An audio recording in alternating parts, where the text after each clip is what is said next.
If you're experiencing a transfer pending issue on LBank, follow these steps to resolve it quickly. This guide will help you troubleshoot and fix the problem efficiently. Step 1. Check network status. Visit LBank's official website or social media channels to check if there are any ongoing maintenance activities or network issues that could be causing the delay. Step 2. Verify transaction details. Log into your LBank account and review the transaction details.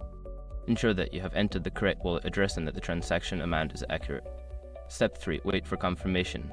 Sometimes transactions may take longer due to network congestion. Allow some time for the transaction to process, as it may eventually go through without any action on your part. Step 4. Contact customer support.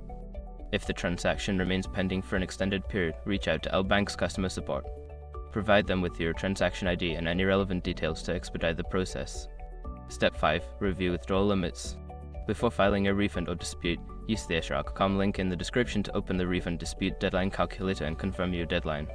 By following these steps, you should be able to resolve the transfer pending issue on LBank. If problems persist, continue to communicate with customer support for further assistance.